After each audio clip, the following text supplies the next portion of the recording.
Berdoa saya pimpin, berdoa dimulai. Selesai. Baik, oke. Saya akan memperkenalkan kalian untuk aplikasi. Yang pertama adalah kalian coba keluarkan handphone kalian. Kalian buka Google Chrome. Kalian tulis seperti ini.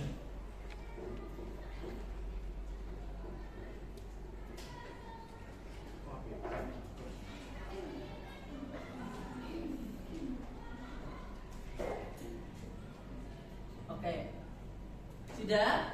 Nah, untuk gambarnya tidak usah diisi, foto profilnya langsung skip aja, langsung kalian isi ke ini, ke nama akun kalian. Nama depan underscore adalah nomor absen. Sudah? Nah, aplikasi ini untuk apa sih Bu? Aplikasi ini nanti akan saya gunakan selama proses pembelajaran, mulai dari presensi hingga materi.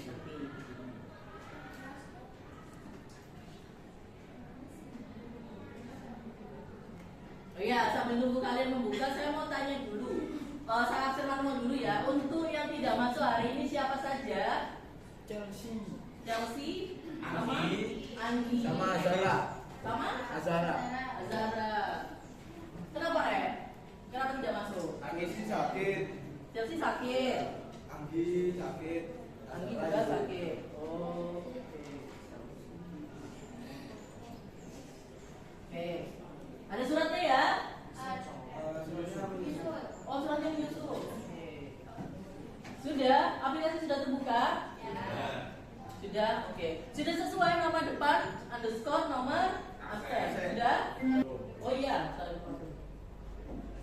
kode kelasnya di sini ada kode kelas, kalian masukkan 54349. 349.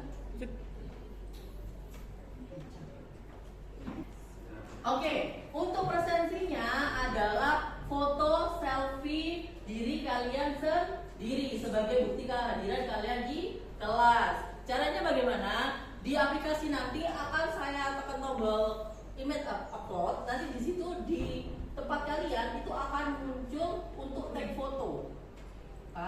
Nanti untuk tag foto kalian tag fotonya seperti itu. Nah, caranya bagaimana? Ambil foto diri secara formal. Jadi misalkan gini, atau minta fotokan temennya, nggak apa-apa. Dengan syarat tidak boleh berdiri dari tempat duduk masing-masing. Jelas? Oke, akan saya kumpulkan fotonya. Untuk waktu tag foto saya beri waktu 2 menit. Jadi segera di tag fotonya ya. Pak Mir, Bu.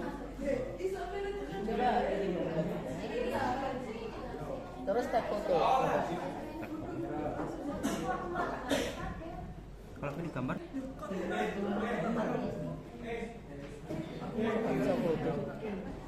di pertemuan sebelumnya kalian sudah mempelajari tentang apa?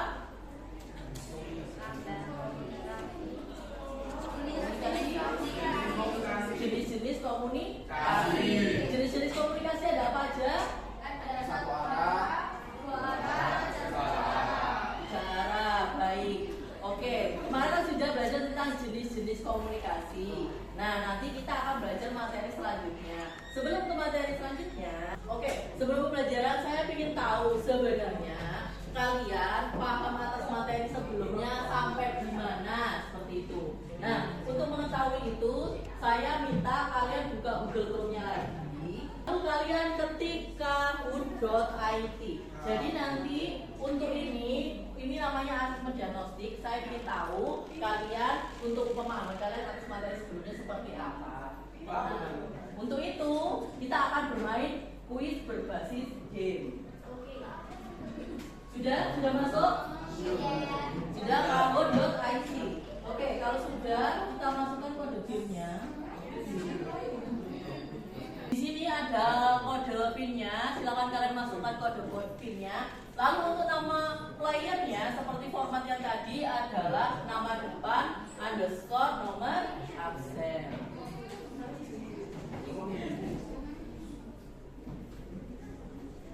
Gak kelihatan, oke, bisa ke depan, gak kelihatan.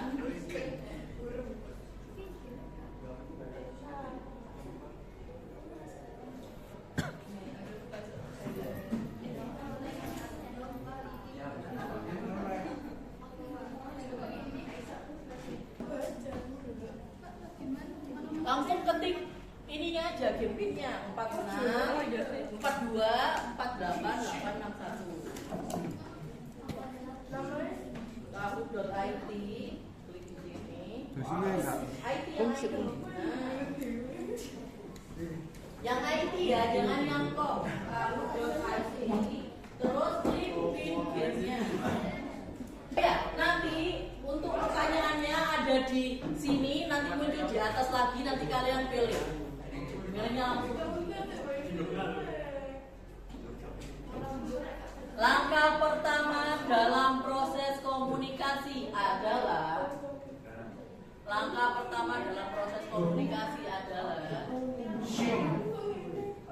penyusunan pesan, perencanaan, pembinaan pesan, evaluasi dan koreksi.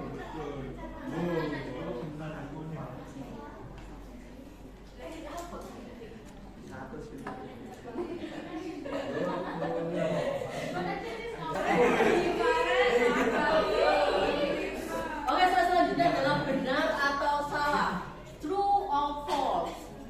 Pernyataan ini pesan yang relevan dengan kebutuhan dan minat penerima akan lebih menarik perhatian dan direspon positif. Benar atau salah? Benar, true, false, salah. Oke, Bima masih. Yang jawab saya.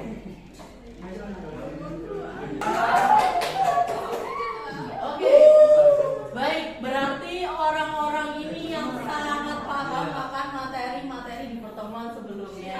Terima kasih ya. Oke, kita akan lanjutkan. Sebelum ke selanjutnya, saya akan memberitahukan bahwa untuk pertemuan kali ini kita akan belajar tentang faktor-faktor apa saja yang mengganggu komunikasi. Oke. Nah, di sini ada 7 pembelajaran. Yang pertama adalah saya ingin kalian tuh dapat membedakan sebenarnya faktor apa saja yang mempengaruhi jenis komunikasi. Lalu selanjutnya adalah menganalisis sebenarnya faktor-faktor itu yang seperti apa bentuknya. Seperti itu ya. Nah, ini saya ada sebuah pertanyaan. Bagaimana perasaan Anda saat berkomunikasi dengan orang yang tidak Anda kenal dibandingkan dengan orang yang sudah Anda kenal dengan baik?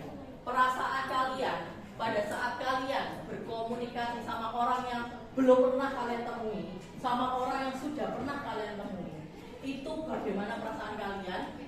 Minta tolong diungkapkan. Di situ ditulis. Nah, sudah muncul pop-up-nya. Di situ ada tempat untuk menulis. Sudah muncul? Oh iya.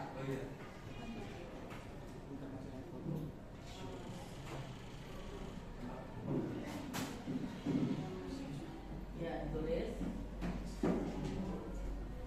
Di sini ya? Ya, ditulis di situ. Ya, diketik, ditulis, terus dikirim. Oke.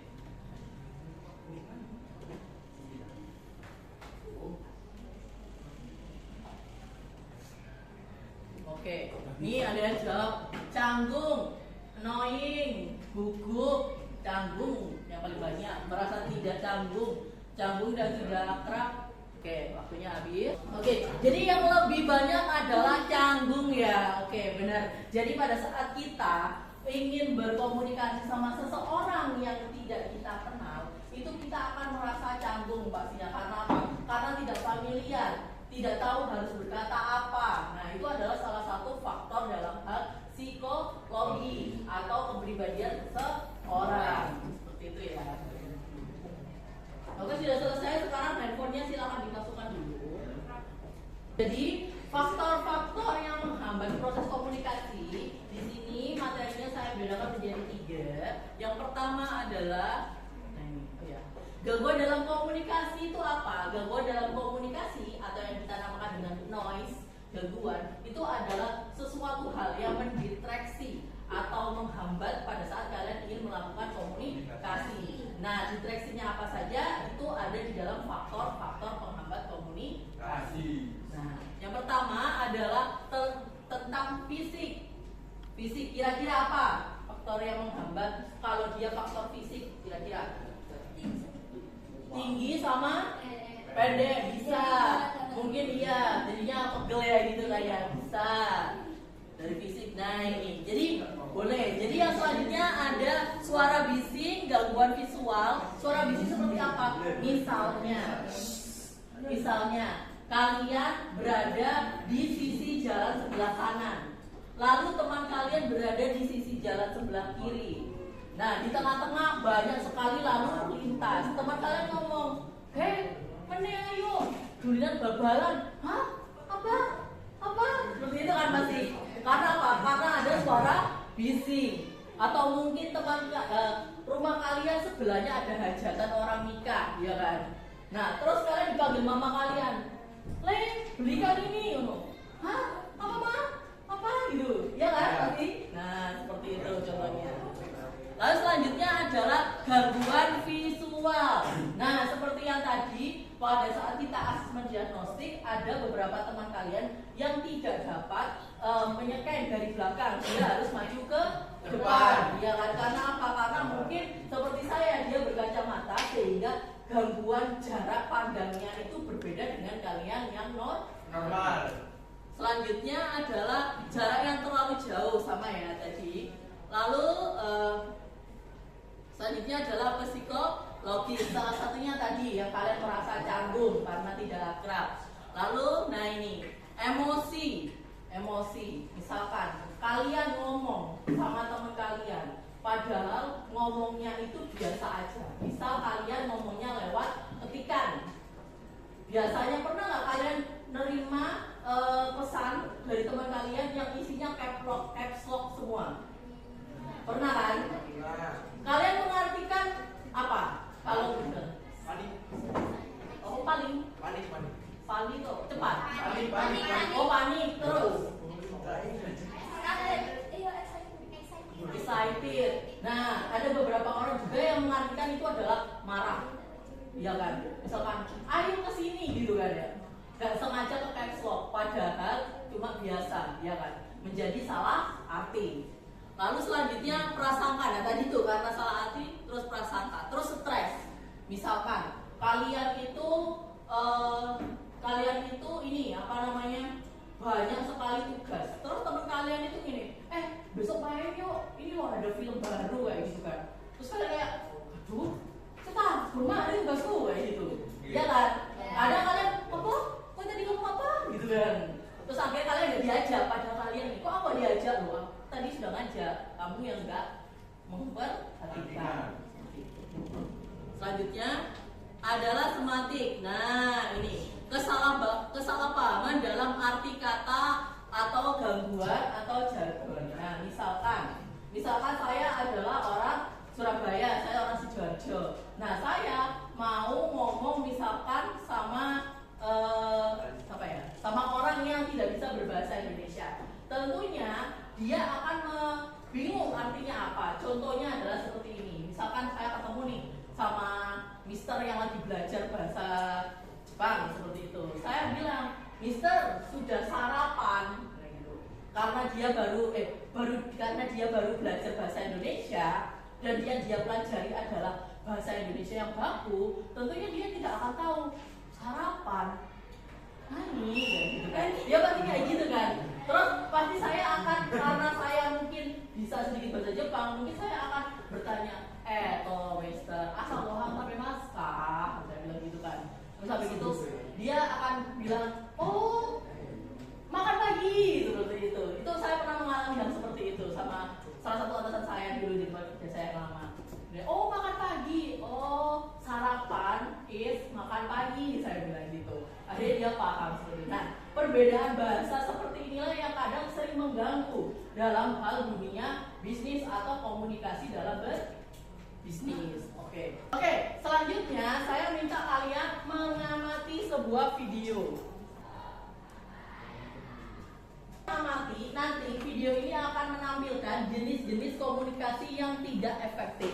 Nah, kalian amati kira-kira faktor apa saja yang mengganggu jenis yang menyebabkan komunikasi tersebut tidak efektif. Seperti itu ya.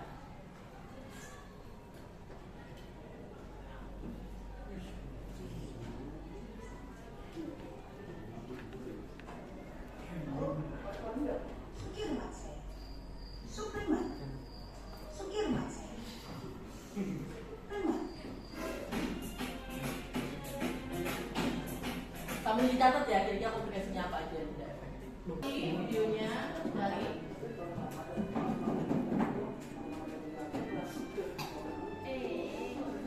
kira-kira komunikasinya apa?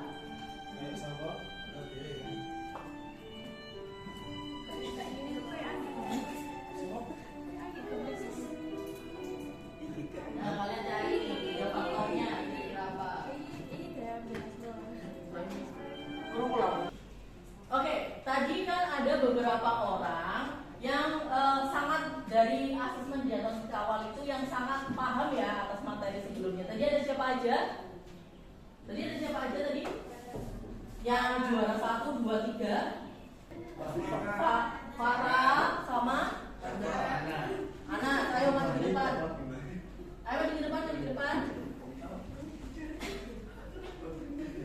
Dan teman-teman kalian ini akan menjadi ketua kelompok karena dia yang paling paham.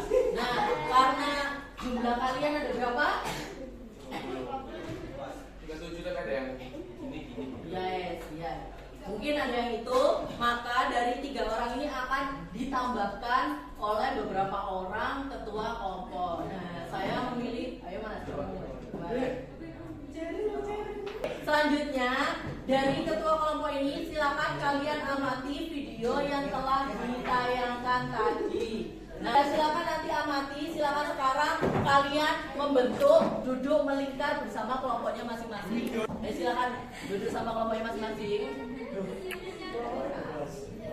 Oke, silakan melingkar dengan kelompoknya masing-masing.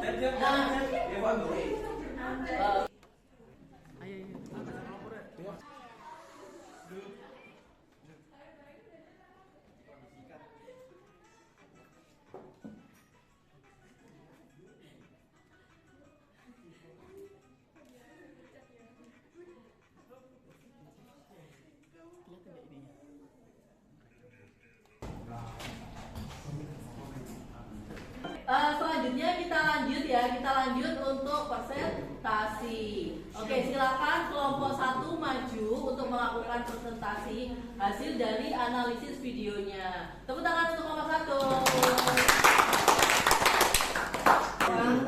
Oke, selamat siang semuanya. Perkenalkan, kita dari kelompok 1 akan mempresentasikan hasil diskusi kita pada video yang telah kita amati tadi. Sebelum itu, perkenalkan, saya Diaf dari absen 21. Saya Intan Siti dari absen 35. Saya Ayu Azaria nomor absen 13. Saya Dewantara Wisupratama absen 23. Mulai. Faktor pengaruh komunikasi tidak efektif. Yang pertama, komunikasi tidak nyambung yang disebabkan karena komunikasi kurang aktif dan kurang mencermati atau kurang mendengarkan lawan dari komunikasi kita. Komunikasi tidak fokus disebabkan karena komunikasi terlalu fokus dengan dirinya sendiri, tidak mendengarkan topik informasi yang disampaikan. Selanjutnya ada komunikasi cuek. Karena adanya komunikasi kurang merespon terhadap perhatian atau pujian. Selanjutnya ada komunikasi berbeda bahasa. Karena adanya perbedaan budaya antara satu dengan lainnya, komunikan akan menyebabkan kesulitan dalam memahami bahasa. Oke, tadi kalian sudah mempresentasikan hasil dari presentasi kalian. Nah, sekarang adalah sesi tanya jawab. Dari kalian semua ada yang ingin ditanyakan? Siapa yang tanya? Kan adanya perbedaan bahasa.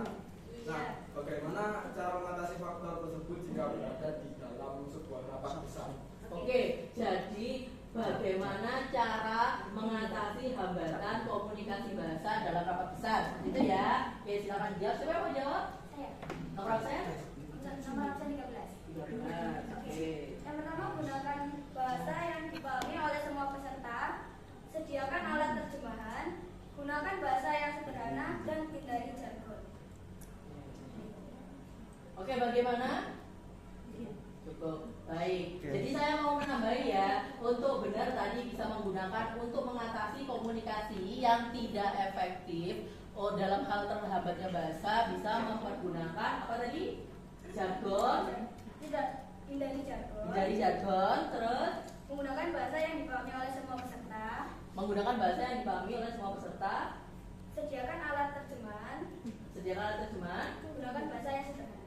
Gunakan bahasa yang sederhana. Nah, mungkin saya akan menambahi, yaitu adalah gunakan manuskrip atau materi yang sudah dirubah ke dalam bahasa yang bisa dimengerti oleh semua audiens. Jadi kalau audiensnya ada yang berbahasa Jepang, berarti manuskripnya adalah 2 bahasa untuk not atau bahan materi dalam rapat. Seperti itu ya? Ya. Oke. Jadi tadi kesimpulannya dari kelompok 1 adalah